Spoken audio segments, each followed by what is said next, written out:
Hey, what's up, y'all? Good morning. It's a beautiful day in my college town in College Station. It's raining like a motherfucker, but I kind of like the rain, not key. But I like the sun too, so I'm cool with weather one. So I always like the weather. But hey, let's get started on the trades. So like I traded like dog shit today, absolutely dog shit. I reached my drawdown of $1,000, so I decided just to stop there because that's kind of where my limit is at. Like I really don't want to cross it. At one point, I was like really close to it, and I managed to like scout my way back up. So I said like around $300, but then I fucked up again, and then I reached a drawdown. And I'd say like it really is my fault. Like I didn't. Yeah, it's 100% my fault. I did not read the market well at all. I had just woken up at that time, so like I was still like half asleep while I was trading, and I really should not have done that if I'm honest. Because it really fucked me up. I just wasn't concentrated like I should have been. Let me see the trades that I made. It was just an absolute mess. Let's see, 14 trades. Okay, let's get started. So right here, first trade I made. Like I'm probably not gonna be able to even explain half of these because I have no idea what went through my head. Um, because there really is no justification for each one. Okay, this one. Let's see why I did this one. I don't know why I traded here. I should have traded at the close of this one, to be honest. I can see where I went right with this one though. Really, it was just because the volume was lower than the previous candle, or yeah, the volume was lower than the previous bar, and the candle was higher than the previous candle. So it's kind of like there's a divergence right there, which is showing that the buying pressure is easily able to go up.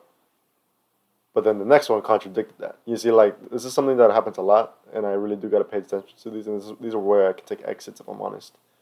It's kind of like maybe I should try waiting for the next candle for confirmation that is indeed going to be an upside, like either a pullback or a reversal. It doesn't really matter which one. But I was kind of want to jump in before the rising. So I guess this is what it wasn't a bad trade in my opinion. I should have just gotten out immediately when I saw the second bar or the second candle turn red. It's kind of like it's just a loss. Really, it's just a loss. It's part of the strat, but it's just a loss. So it was a 550 loss. It was a really big one. It was nasty. Um, I'm just trying to think of what I could have done better, if I'm honest. But let's see, maybe the cumulative delta. It's kind of like the buyers. It shows that the buyers are going through. I'm trying to figure it out. Maybe let's look at the 5 minute. Maybe that could tell me a different story. Because that was at the let's see, that was at the 50 mark. So as soon as this bar closed, I mean yeah, it did close. Let's see, 15. Oh yeah, it's this one. Um, I really did try to buy at the open. That's something I could take into account for next time. Maybe not try to buy at the open of the next bar, at least for the 5 minute. Because the 5 minute kind of tells a different story right here. It's kind of like we went pretty bad on one candle. The next one is bound to go down too.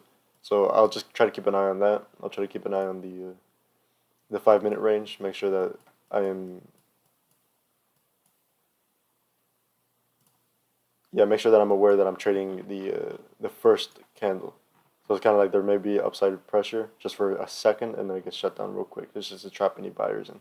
So that's really what happened here, and it did. Right here was confirmation that it really was just going to be trapping anybody in. So that was my bearish confirmation. That's where I traded this right here, which was a $215 trade. It was a pretty good one too. I just saw that the volume was extremely high, so that's when I decided to get out. And honestly, I should have just stayed until the closing. But I do kind of get worried because whenever I do see these kind of volume bars, what tends to happen is it goes all the way up and then it retraces all the way back. So I was kind of being wary of time, but I probably could have waited a little bit more, maybe like until the 40-second mark, something like that, because that's really when it retraces back. That's kind of like what I look for with the opening and closing of each candle. If it's if the volume is high, or if the volume is is going pretty high, and the candle is going one direction really fast, and there's barely it barely opened up, at least in the timing of the candle, then that's when I know it's gonna retrace completely and go the complete opposite direction. It's kind of like a gut feeling that you get whenever you look at the time. So like I can give you an example with the current bar. Go to current bar. So right here, it went both sides pretty quick because it's already been 30 seconds and it's gone both sides already. So it really could go either direction if I'm honest. It's just gonna keep going up and down. But in the end, I could see it going on the. Let me see. Honestly, I don't know. I have no idea where it would go. So yeah, let me go back to the other trades. Just finish this up because this was just a bad day and I really just want to move forward from this. But let's see. So I ended up taking another trade right here. Got a good $90 scalp from that. It just wasn't then moving. And then right here, I just started like doing random bullshit. So it really was just back chasing that I was doing. Let's see this one. 135 loss, 250 loss. Like you see how like it's just right here is just emotions. Like I stopped trading with the actual rationale and logic, and I started trading with emotions. So it was like I said, 135, 250, 265, and then here was a $60 gain. This is when I was like touching a really bad zone. I was already like at I think negative. Yeah, I want to say it was already negative like 900 something like that. I was really close to my drawdown limit, so I was really just trying to be really careful and wary about it. So I got a little $60 scalp. I honestly don't know what I read here. There really was no justification here for anything. It's kind of like the volume bars were not. There was no setup, and I just kind of traded it out of like a revenge trade. And then over here, let's see. I think this was a good point right here. I kind of like reorientated myself a little bit. Let's see. I saw that it closed on the bearish side because it was a pretty big volume, but yet the buyers kind of failed almost. I wish it turned red to give me more confirmation, but it didn't.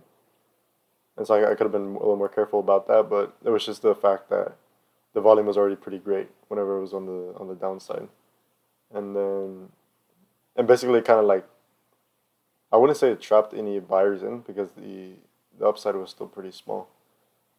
Let's see. Look, honestly, I don't know why I stayed in this one. This one should have been just cut out after I saw it going up. Maybe it was just the fact that the volume was increasing just a little bit.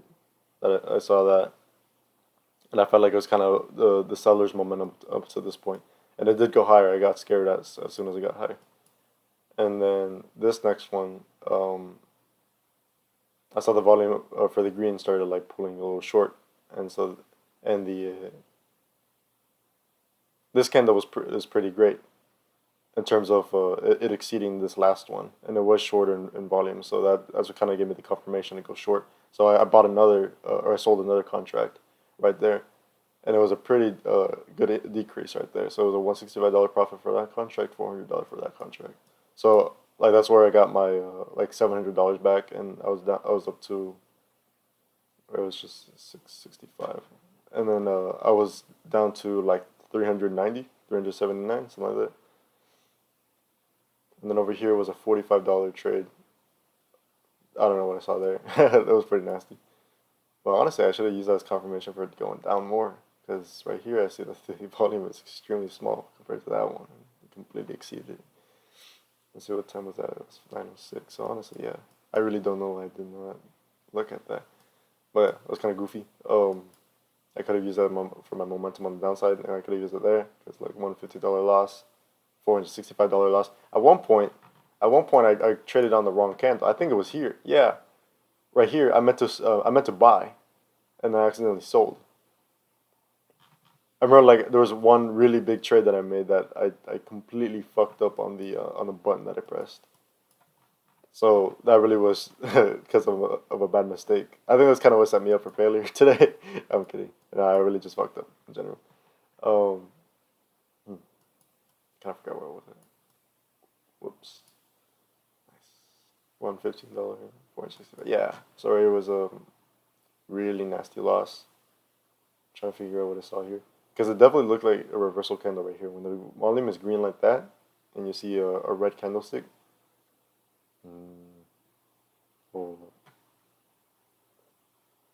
I don't want to say it's from the volume, but I do kind of want to say it is. Like the green volume definitely did pick up, but it was the fact that it turned red.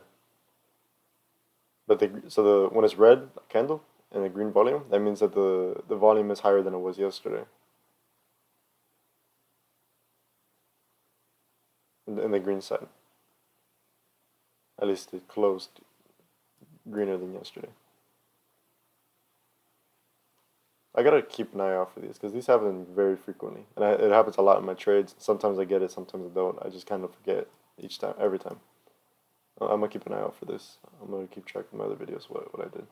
So here was a $465 loss. I guess I traded on the wrong side. Um, so I do need a short whenever it is a price confirmation on the short side because this is a bearish candle. It's a bearish reversal candle. So it did go low really fast. And then over here was a $150 profit, $255 profit. Oh, loss, I mean. $150 profit. Sorry. I can't read English no more. Trying to figure out what I saw here though. I really don't know what led me to get this right here. It was on the 115 mark. Yeah, don't know what I saw. I guess it was this right here. It was bigger red than the green, and the volume was shorter, so it really was just a downward pressure.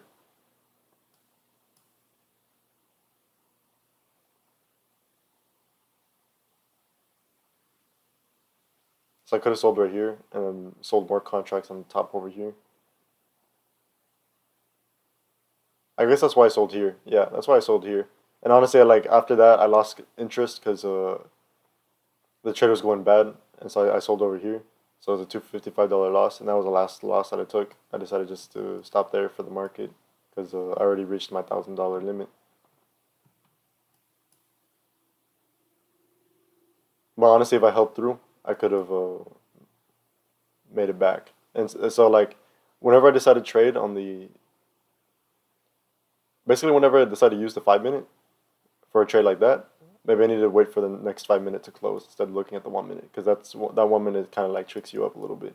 Because over there, it would have saved me if I just, let's see, if I simply just stayed in, and I would have been able to ride the whole thing down. So that really was just my fault.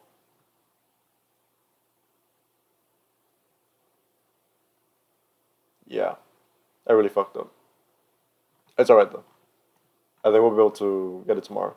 I really just do need to sleep earlier because yeah, I was so fucking tired this morning when I woke up. I forced myself out of bed, and it really was not. I didn't have my head in the game. So yeah, let's see what happens tomorrow. Hopefully it goes better. That I that definitely learned a lot from this day. But anyways, thanks for watching, y'all. Y'all take it easy. Peace.